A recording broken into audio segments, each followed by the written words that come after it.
Shalom, haleluya, salam sukacita bagi saudara sekalian. Damai sejahtera dari Roh Kudus kiranya turun atas kehidupan saudara dimanapun saudara berada. Puji Tuhan.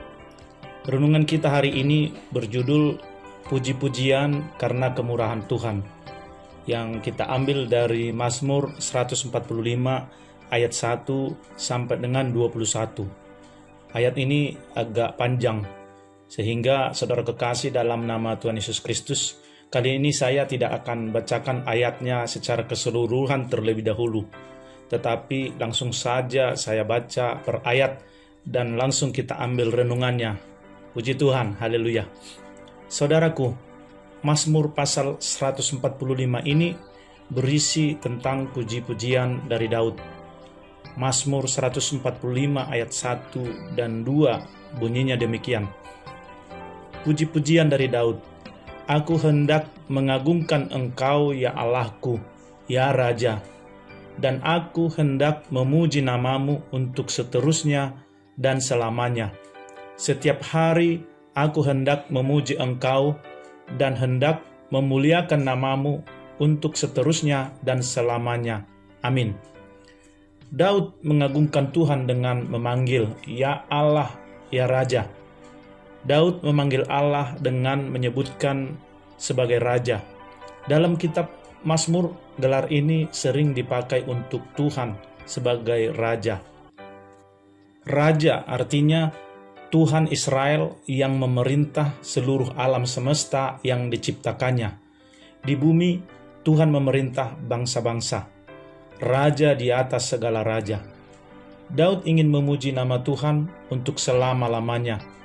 Daud menyatakan maksud dan keinginan hatinya untuk memuliakan namanya untuk selama-lamanya.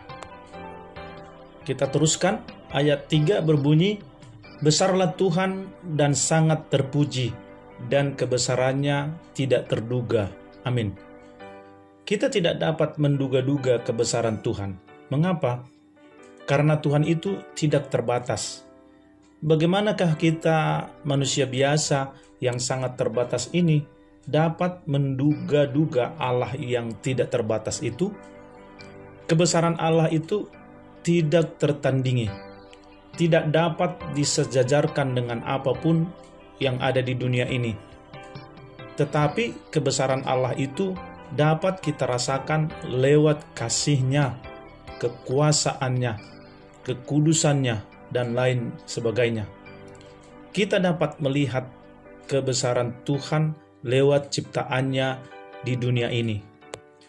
Gemuruh ombak, suara guruh yang menggelegar, gunung-gunung, pohon-pohon, binatang, dan manusia ciptaan Tuhan yang paling mulia. Semua ini menceritakan kebesarannya. Ayat 4 sampai dengan 6 berbunyi, Angkatan demi angkatan akan memegahkan pekerjaan-pekerjaanmu dan akan memberitakan keperkasaanmu. Semarak kemuliaanmu yang agung dan perbuatan-perbuatanmu yang ajaib akan kunyanyikan. Kekuatan perbuatan-perbuatanmu yang dahsyat akan diumumkan mereka, dan kebesaranmu hendak kuceritakan. Amin. Sudah sejak semula bahwa seluruh ciptaan menyadari dan menceritakan keperkasaan dan kedahsyatan Tuhan itu. Sampai pada hari ini juga, seluruh makhluk telah mengumumkan perbuatan-perbuatan Allah yang dahsyat. Pekerjaannya ajaib, perbuatannya luar biasa. Mazmur 145 ayat 7 berkata, Peringatan kepada besarnya kebajikanmu akan dimasyurkan mereka, dan tentang keadilanmu mereka akan bersorak-sorai. Amin. Kebajikan Allah sungguh tak terduga, dan keadilannya yang ditegakkannya membuat ciptaannya bersorak-sorai. Ia akan melakukan keadilan dalam segala hal. Ayat ini berbicara masalah sifat Allah, adil. Ya, salah satu sifat Allah, adil. Keadilan Tuhan. Inilah keadilan Tuhan, yaitu tidak ada kesalahan yang tidak dihukumnya. Tidak ada kesalahan yang terlalu kecil yang tidak dihukumnya. Sekecil apapun dosa, saudara, pasti dihukumnya. Ayat yang ketujuh, yang berbunyi keadilan Allah, langsung disambung dengan ayat ke-8, yang berisi tentang Allah yang pengasih dan penyayang. Begini firman Tuhan dalam ayat 8. Tuhan itu pengasih dan penyayang, panjang sabar, dan besar kasih setianya. Amin. Ayat ini menyatakan bahwa Allah itu pengasih. Kasih Allah menjamin bahwa tidak ada kesalahan yang terlalu besar yang tidak diampuninya. Sebesar apapun kesalahan saudara, Tuhan pasti ampuni. Yang penting saudara datang pada Tuhan dan minta ampun atas segala salah dan dosa saudara. Saudara kekasih dalam nama Tuhan Yesus Kristus, kalau kita menghubungkan ayat 6 dan ayat 7 ini, bagaimanakah Tuhan dapat melakukannya sekaligus? Sementara ayat 6 bilang keadilan Tuhan, sekecil apapun kesalahanmu pasti dihukum. Sedangkan ayat 7 berkata tentang kasih Tuhan, sebesar apapun kesalahanmu dapat diampuni.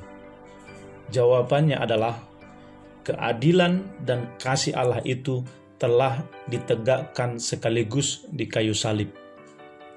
Di salib keadilan Allah ditegakkan, yaitu menghukum dosa dan kesalahan saudara dengan menerima hukum itu pada dirinya, sehingga dia yang mati untuk menelan maut itu sebagai upah dosa saudara. Dan di salib itu juga kasih telah ditinggikan, mengampuni dosa dan kesalahan saudara yang besar itu lewat darahnya yang tercurah.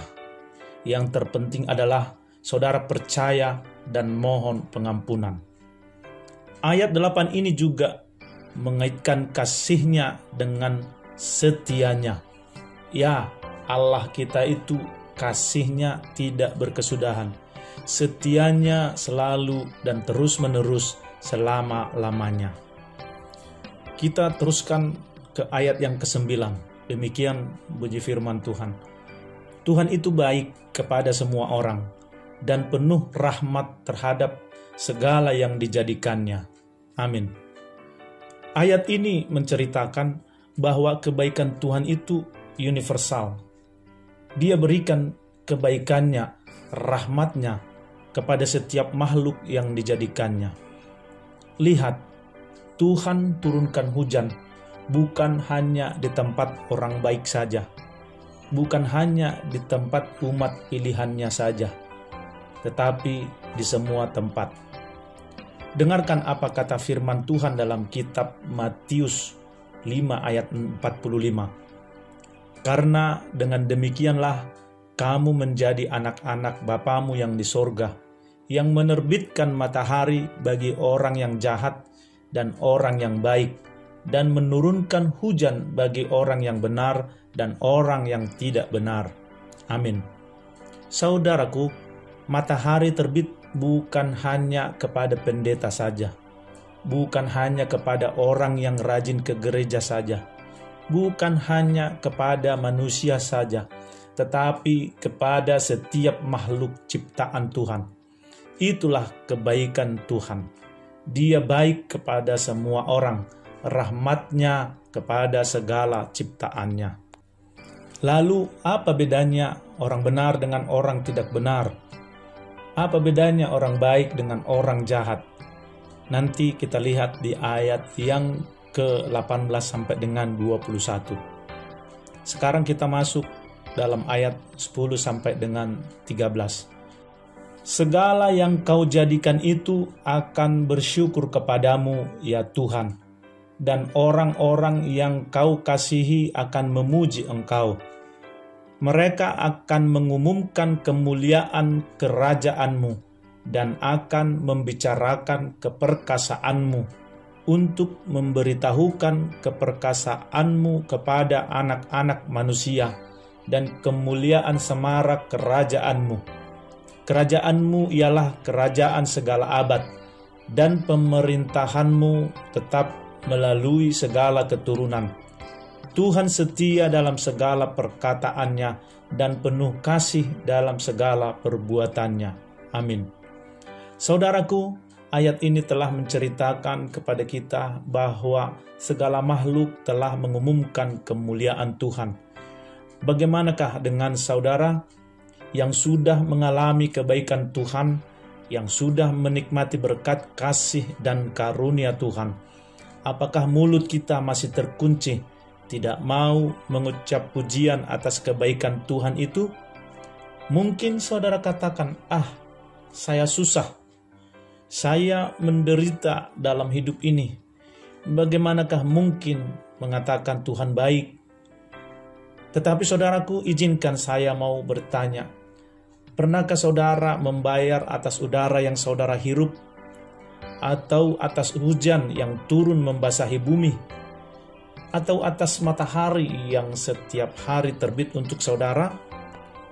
Pernahkah terlintas dalam pikiran saudara tentang kebaikan-kebaikan Tuhan yang lainnya yang tidak terhitung dalam kehidupan saudara? Dapatkah saudara menghitung besarnya pengorbanan Yesus di salib untuk keselamatan saudara? Keselamatan saudara melebihi berkat apapun di dunia ini, sebab keselamatan itulah mukjizat terbesar dalam hidup kita. Lalu semua akan terlupakan oleh karena kesulitan persoalan saudara?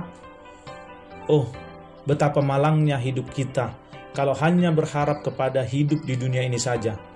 Saudaraku, carilah perkara yang di atas. Haleluya. Ayat 14 berbunyi demikian. Tuhan itu penopang bagi semua orang yang jatuh dan penegak bagi semua orang yang tertunduk. Amin. Tuhan peduli dengan orang susah. Apapun situasi dan keadaanmu, Tuhan peduli. Sedang jatuhkah saudara?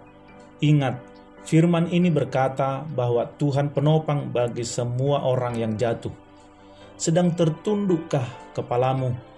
Tidak mampu tegak melihat ke depan karena malu yang tidak tertanggung, karena kesusahan yang mendera ini. Ingat, Tuhan penegak bagi semua orang yang tertunduk. Ia akan menegakkan kepala saudara, supaya saudara dapat berjalan dengan kepala yang tegak memandang ke depan, karena Tuhan yang maju di depan saudara, membawa saudara berjalan ke masa depan yang gilang gemilang. Atau bahkan saat kita tidak mampu berjalan, Tuhan akan menggendong kita melewati badai hidup untuk membawa kita melanjutkan perjalanan hidup ini.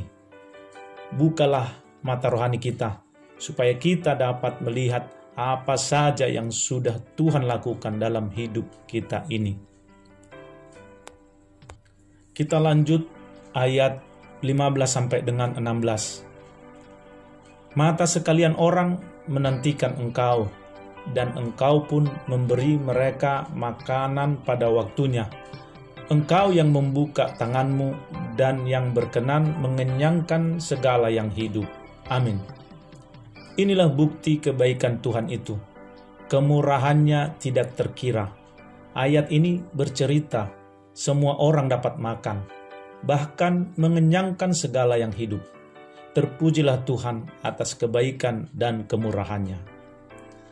Ayat 17 berlanjut demikian firman Tuhan.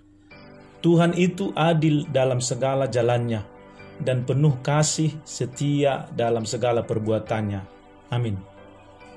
Lihatlah matahari dan hujan Tuhan berikan bukan hanya kepada orang baik saja, tetapi kepada siapa saja, kepada semua manusia, bahkan kepada tumbuhan dan binatang.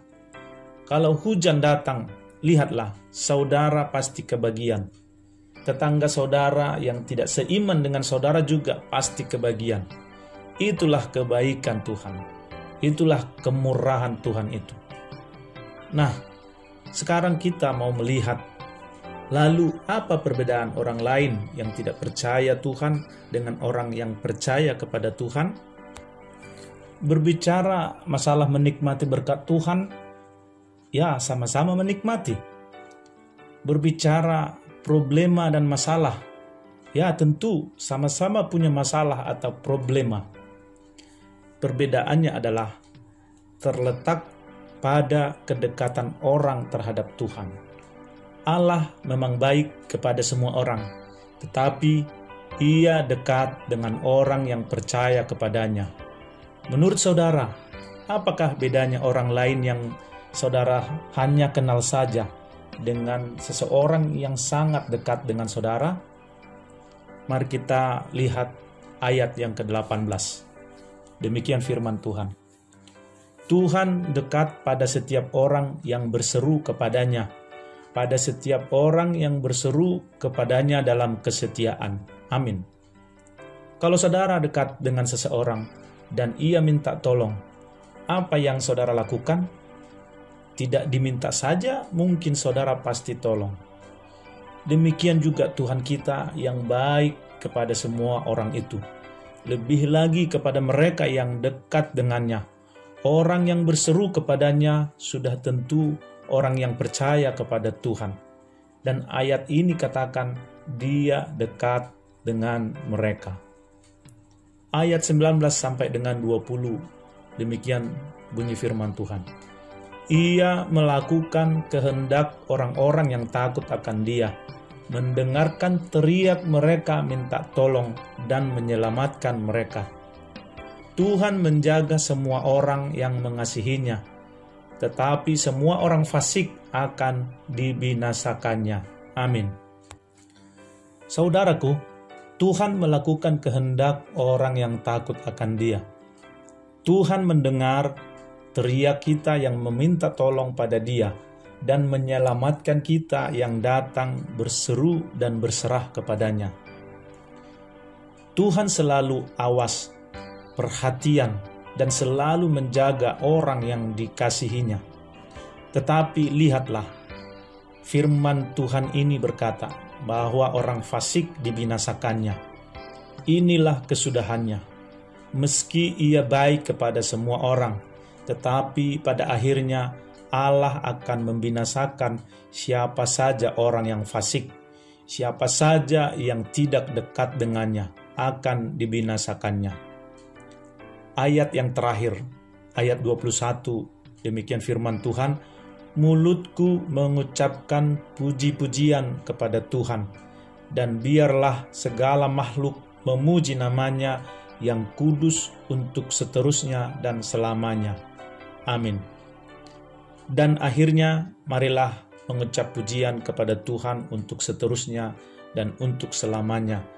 Biarlah segala makhluk memuji Tuhan. Saudara kekasih dalam nama Tuhan Yesus Kristus, dari keseluruhan ayat yang sudah kita pelajari, inilah yang dapat kita renungkan bahwa Allah baik kepada semua orang, tetapi Dia dekat dengan orang yang berseru kepadanya, yang takut akan Dia, dan yang mengasihi Dia. Puji Tuhan.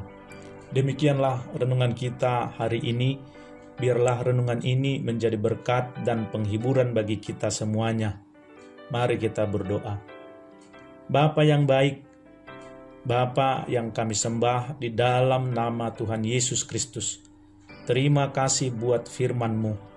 Hari ini kami belajar tentang kebaikan dan kemurahan hati-Mu. Engkau baik bagi semua orang, tetapi Engkau dekat hanya kepada orang-orang yang mau berseru kepadamu saja. Dekat dengan orang yang takut akan Engkau, dekat dengan orang-orang yang mengasihi Engkau, dan kepada merekalah berkat sejatimu itu Engkau limpahkan. Pertolongan-Mu hanya tertuju kepada mereka, ya Tuhan. Terima kasih Tuhan Yesus. Ajar kami untuk dapat selalu berseru dan berserah kepadamu, takut akan Engkau dan mengasihi Engkau dalam hidup kami, supaya kami berkenan kepadamu dan Engkau dekat dengan kami, ya Tuhan. Terima kasih Tuhan. Terpujilah nama-Mu hari ini, kekal untuk selama-lamanya. Haleluya. Amin. Saudara kekasih dalam nama Tuhan Yesus Kristus, biarlah renungan ini menjadi berkat bagi kita semuanya. Menuntun dan mengajari kita supaya kita menjadi orang yang selalu berseru kepada Tuhan dalam segala persoalan hidup kita. Selalu takut akan Dia dan selalu mengasihi Dia dalam setiap kehidupan kita. Karena dengan demikianlah Tuhan dekat dengan kita. Terpujilah Tuhan hari ini kekal untuk selamanya. Haleluya. Sampai bertemu kembali dalam renungan harian berikutnya. Terima kasih. Tuhan Yesus memberkati. Amin.